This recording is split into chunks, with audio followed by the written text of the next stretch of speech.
نحمده ونصلي على رسوله الكريم اما بعد فاعوذ بالله من الشيطان الرجيم بسم الله الرحمن الرحيم رب اشرح لي صدري ويسر لي امري واحلل عقدة من لساني يفقهوا قولي۔ نماز کی سنتوں کا بیان۔ مؤکدہ سنتیں۔ مؤکدہ کا کیا معنی؟ مؤکدہ کی نہیں کا، مؤکد جن کی تاکید کی گئی ہو۔ مؤکدہ سنتیں نماز کی وہ سنتیں جن کی تاکید کی گئی ہے۔ حضرت ام حبیبہ رضی اللہ عنہا کہتی ہیں کہ رسول اللہ صلی اللہ علیہ وسلم نے فرمایا، من صلی فی یوم ولیلۃ 12 رکعۃ بنی لہ بیت فی الجنہ 4 قبل الظہر ورکعتین بعدها ورکعتین بعد المغرب ورکعتین بعد العشاء ورکعتین قبل صلاة الفجر۔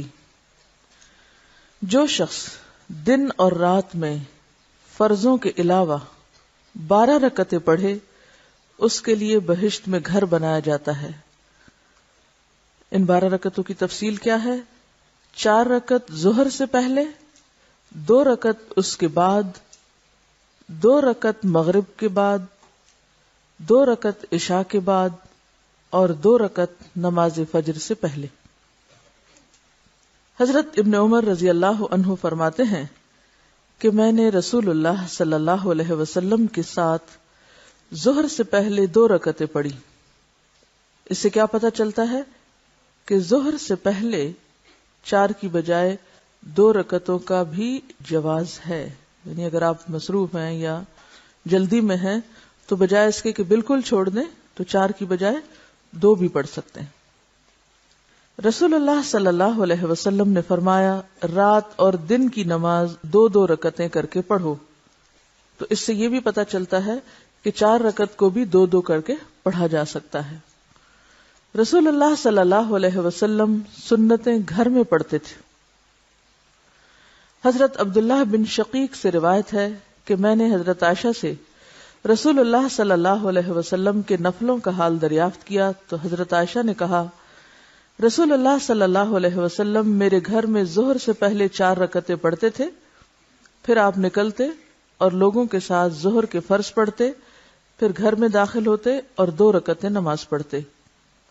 آپ لوگوں کے ساتھ مغرب کی نماز پڑھتے، پھر گھر میں داخل ہوتے اور 2 رکعت سنت پڑھتے، پھر آپ لوگوں کے ساتھ عشاء کی نماز پڑھتے، پھر گھر میں داخل ہوتے اور 2 رکعتیں نماز پڑھتے، اور رات کو آپ صلی اللہ علیہ وسلم 9 رکعت تہجد کی نماز پڑھتے، ان میں وتر بھی ہوتا تھا، اور جب صبح نمودار ہوتی تو نماز فجر سے پہلے 2 رکعتیں سنت پڑھتے تھے، اور یہ سنت نمازیں اور نفل نمازیں آپ کی گھر پر ہوتی تھی۔ غیر مؤکدہ سنتیں۔ رسول اللہ صلی اللہ علیہ وسلم نے فرمایا، جو شخص عصر سے پہلے 4 رکعت سنت پڑھے اللہ اس پر رحمت کرے، یعنی شوق دلایا گیا ہے، تاکید نہیں۔ مغرب سے پہلے 2 رکعتیں۔ رسول اللہ صلی اللہ علیہ وسلم نے 2 مرتبہ فرمایا، مغرب سے پہلے 2 رکعتیں ادا کرو، تیسری بار فرمایا جس کا جی چاہے، یعنی بھی غیر مؤکدہ ہے۔ یہ اس لیے فرمایا کہ کہیں لوگ اسے سنت مؤکدہ نہ بنا لیں۔ حضرت انس رضی اللہ عنہ سے روایت ہے کہ مدینہ میں مؤذن مغرب کی اذان کہتا، ہم سب ستونوں کی طرف دوڑتے اور 2 رکعتیں پڑھتے۔ لوگ اس کثرت سے 2 رکعتیں پڑھتے کہ اجنبی یہ گمان کرتا کہ مغرب کی جماعت ہو چکی ہے، یعنی سب لوگ تقریباً یہ سنتیں پڑھنے کے لیے دوڑ پڑتے تھے۔ ستونوں کا ذکر کیوں ہے؟ اس سے کیا حکمت کی بات پتہ چلتی؟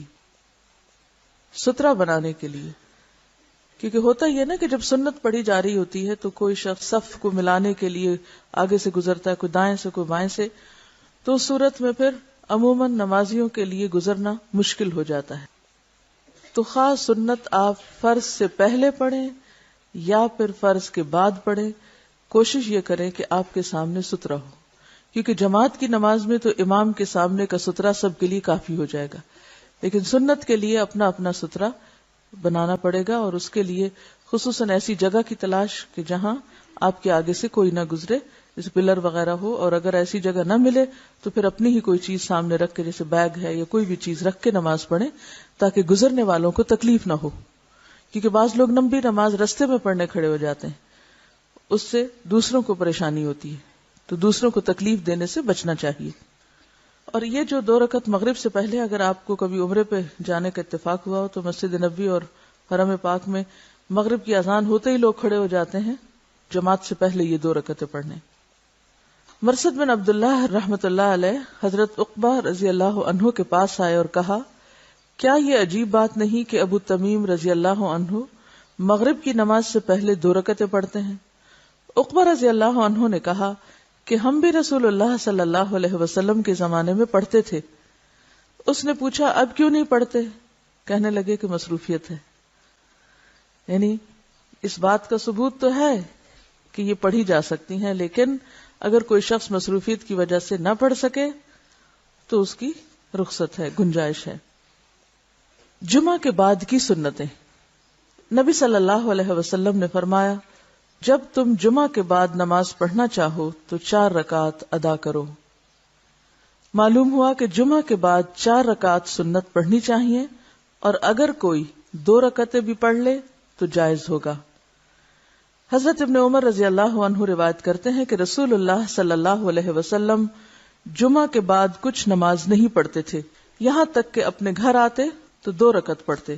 بعض علماء نے یہ تطبیق دی. تطبیق کا کیا معنی ہوتا ہے؟ تطبیق مطابقت پیدا کرنا، یعنی کنٹرڈکشن دور کرنا، کہ مسجد میں 4 سنتیں 2 کر کے پڑھے، اور اگر گھر میں آ کے پڑھے تو 2 سنتیں پڑھے. ٹھیک ہے؟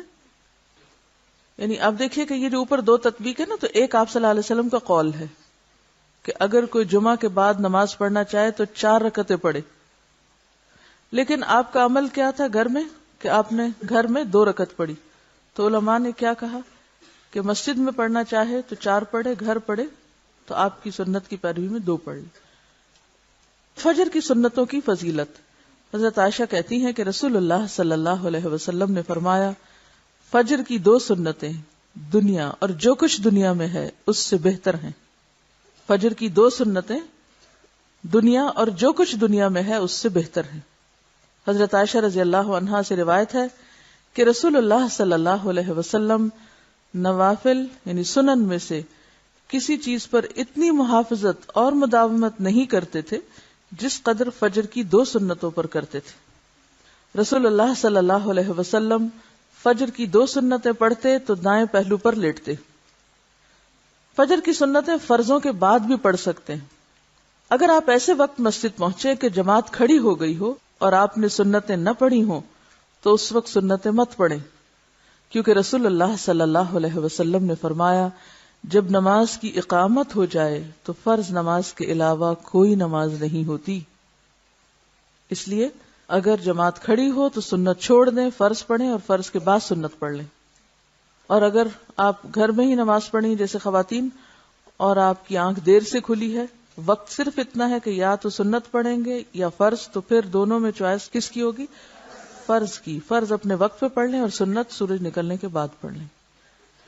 ایسی صورت میں آپ جماعت میں شامل ہو جائیں، فرض پڑھ کر سنتیں پڑھ لیں. چنانچہ رسول اللہ صلی اللہ علیہ وسلم نے ایک شخص کو صبح کی فرض نماز کے بعد 2 رکعتیں پڑھتے ہوئے دیکھ کر فرمایا، صبح کی نماز 2 رکعتیں ہیں، تم نے مزید 2 رکعتیں کیسے پڑھی؟ اس شخص نے جواب دیا، میں نے 2 رکعتیں سنت نہیں پڑھی تھی، اب ان کو پڑھا ہے. یہ سن کر آپ صلی اللہ علیہ وسلم خاموش ہو گئے. تو آپ کی خاموشی کیا تھی؟ آپ کی رضامندی. اور ایسی حدیث جس میں آپ کسی عمل پر خاموشی اختیار کریں وہ کیا کہلاتی؟ تقریری حدیث کہلاتی. ایک شخص مسجد میں آیا، رسول اللہ صلی اللہ علیہ وسلم صبح کے فرض پڑھ رہے تھے. اس نے مسجد کے ایک کونے میں 2 رکعتیں سنت پڑھی، پھر جماعت میں شامل ہوا. جب آپ نے سلام پھیرا تو فرمایا، تو نے فرض نماز کس کو شمار کیا، جو اکیلے پڑھی تھی یا اس کو جو ہمارے ساتھ پڑھی؟ تو اس سے کیا پتہ چلتا ہے کہ جب فرض ہو رہے ہوں تو پھر سنتیں ادا نہیں کی جائیں گی. نمازوں کی رکعات. نماز فجر 2 سنتیں 2 فرض یعنی کل 4 رکعتیں. نماز ظہر 4 سنتیں 4 فرض 2 سنتیں، نماز ظہر 10 رکعتیں ہوئیں، نماز عصر 4 فرض، نماز مغرب 3 فرض 2 سنتیں 5 رکعتیں ہوئیں، نماز عشاء 4 فرض اور 2 سنتیں 6 رکعتیں ہوئیں۔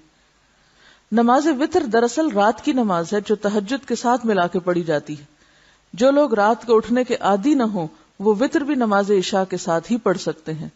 رسول اللہ صلی اللہ علیہ وسلم نے فرمایا، من خاف اللہ یقوم من آخر اللیل فلیوتر اولہ، جسے خطرہ ہو کہ رات کے آخری حصے میں نہیں اٹھ سکے گا وہ اول شب ہی وتر پڑھ لے۔ لیکن کہیں یہ نہ سمجھیں کہ وتر عشاء کی نماز ہے، وہ عشاء کی نماز کا حصہ نہیں ہے، ٹھیک ہے، وہ تہجد کی نماز کا حصہ ہے۔ اگر کوئی تہجد نہ پڑھے کیونکہ تہجد نفلی نماز ہے تو وتر سونے سے پہلے بھی پڑھ سکتا ہے۔ اب آپ دیکھیے کہ یہاں انہوں نے صرف فرض اور سنتیں لکھی، نفل نہیں لکھے۔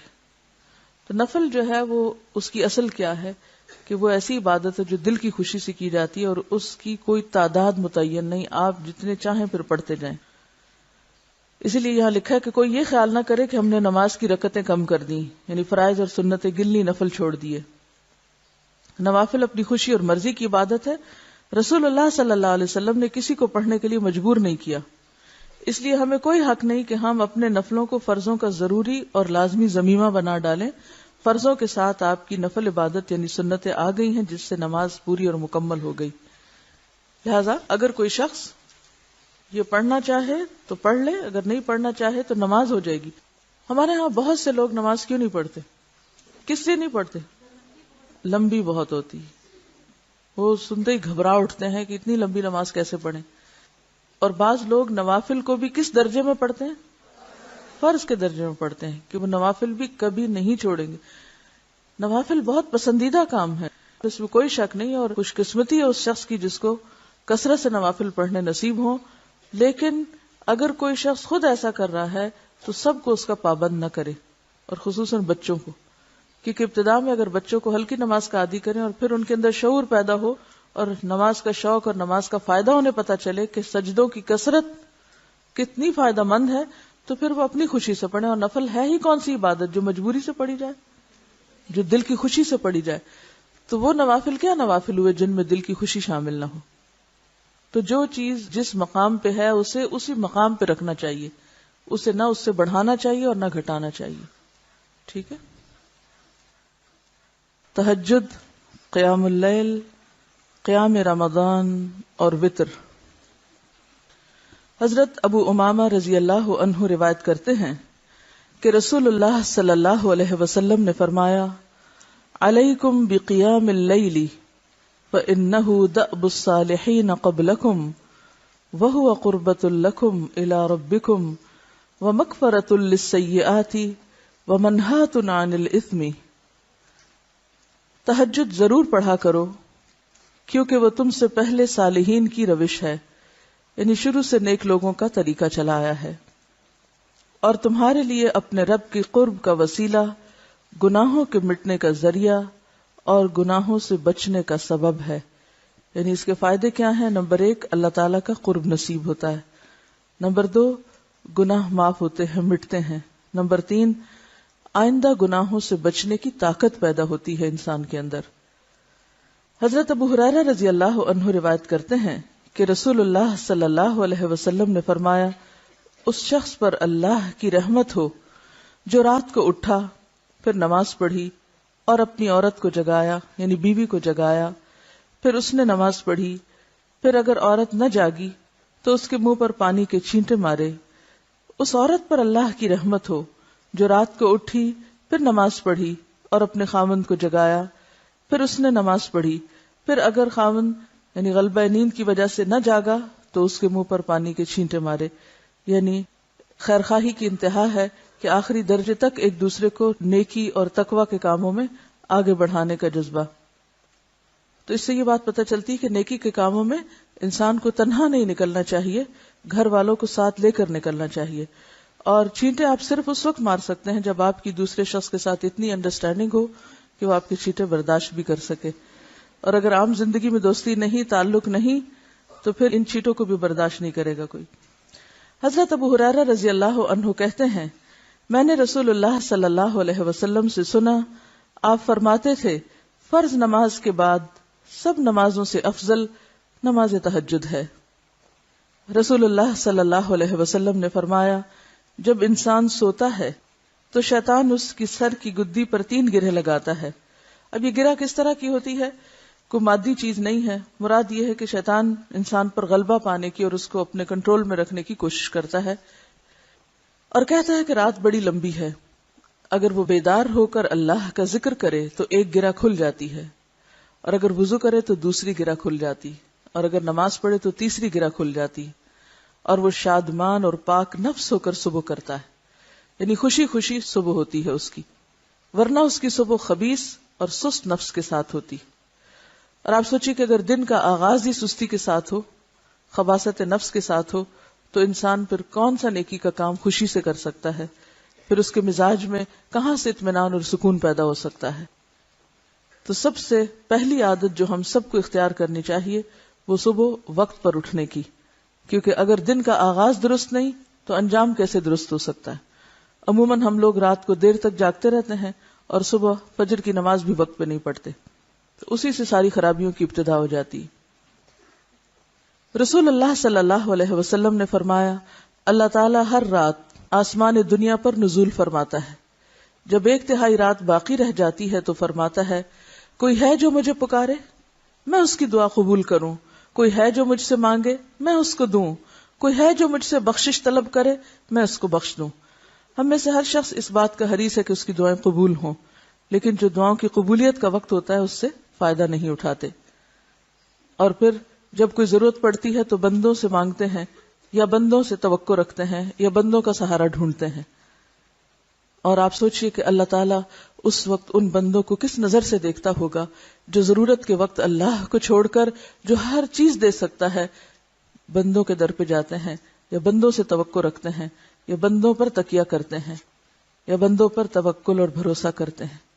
آپ خود سوچئے، ذرا تھوڑا سا اس بات کو محسوس تو کیجئے کہ جو قادر مطلق ہستی ہر وقت آپ کو دینے کو تیار ہے، اس کو تو آپ بھول جائیں، اور بندے جو کسی کام کے قابل نہیں ان پہ بھروسہ کر بیٹھیں اور ان سے امیدیں لگا بیٹھیں، اس وقت اللہ تعالیٰ کیا سوچتا ہوگا کہ میرا یہ بندہ کیسا ہے جو مجھے چھوڑ کر مجھ سے منہ موڑ کر اوروں کے در پہ جاتا ہے۔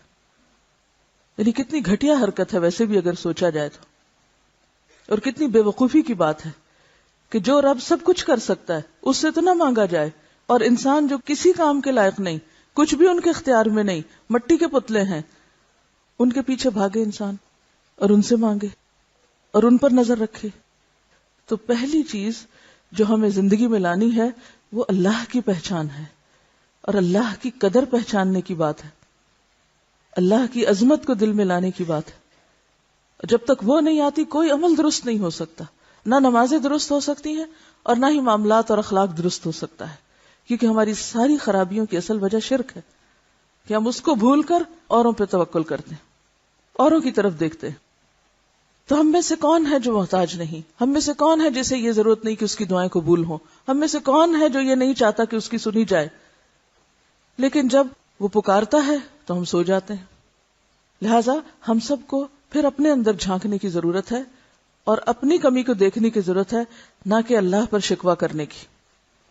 تو اللہ تعالیٰ ہر روز پکارتا ہے، کوئی ہے جو مجھے پکارے میں اس کی دعا قبول کروں؟ کہاں ہے پکارنے والے؟ کہاں ہے ضرورت مند اور حاجت مند؟ کوئی ہے جو مجھ سے مانگے تو میں اس کو دوں؟ کوئی ہے جو مجھ سے بخشش طلب کرے میں اس کو بخش دوں؟ دیکھیں کب تک ہم سوتے رہیں گے اور اس سے استغفار نہیں کریں گے؟ کہیں ایسا نہ ہو کہ اس مصیبت میں جا پڑیں کہ جہاں پھر سونا نصیب ہی نہ ہو، جہاں پھر کوئی سو ہی نہیں سکتا۔ نبی رحمت صلی اللہ علیہ وسلم کا شوق تہجد، حضرت مغیرہ رضی اللہ عنہ فرماتے ہیں رسول اللہ صلی اللہ علیہ وسلم نے رات کو تہجد میں اتنا لمبا قیام کیا کہ آپ کے پاؤں سوج گئے۔ آپ سے سوال ہوا آپ اتنی مشقت کیوں کرتے ہیں؟ آپ تو اللہ کے پیارے ہیں، اللہ کے قریب ہیں، آپ کیوں اتنا تھکاتے ہیں خود کو؟ حالانکہ آپ مغفور ہیں، یعنی آپ کی تو ہر چیز بخشی جا چکی ہے، یعنی آپ تو اللہ کے چنے ہوئے بندوں میں سے ہیں، آپ پر تو اللہ کی رحمتیں ہیں۔ آپ نے فرمایا کیا پھر میں اللہ کا شکر گزار بندہ نہ بنوں؟